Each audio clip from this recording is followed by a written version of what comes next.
അവനാത്മാവെ അഗ്നിനാളമായി അഭിഷേകാഗ്നിയായി എഴുന്നള്ളുക. വരിക,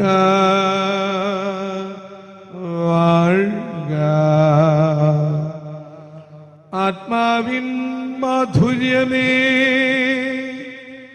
വെളിവിൻ കതിരേ, ആത്മാവിൻ തണുപ്പേ, വസിക്കാം.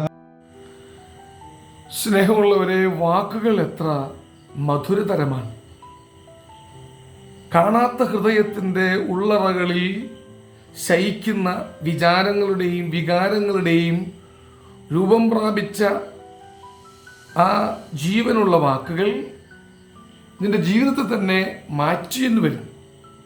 പക്ഷെ വാക്കുകളിൽ കുരുങ്ങി വർത്തമാനങ്ങളിൽ പെട്ട് ജീവിതത്തിൻ്റെ ഗതികൾ നഷ്ടപ്പെടുത്തരുത്.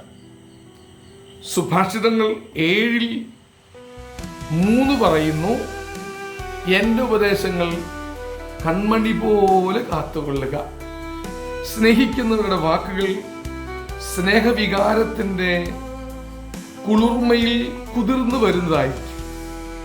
അവരുടെ ജീവിതഗതികൾ മാറുമ്പോൾ വാക്കുകളിൽ ഉതിർത്ത ഹൃദയ അറയിലെ തേൻ ഒരുപക്ഷെ വറ്റിപ്പോകും.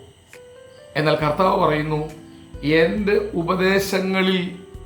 ഉപദേശങ്ങളെ നീ കൺമണി പോലെ കാത്തുകൊള്ളുക, അവ നിന്റെ വിരലിൽ അണിയുക എന്ന്.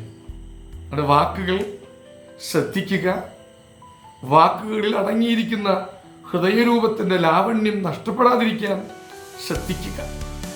വാക്കുകൾ വിശുദ്ധമാണ്.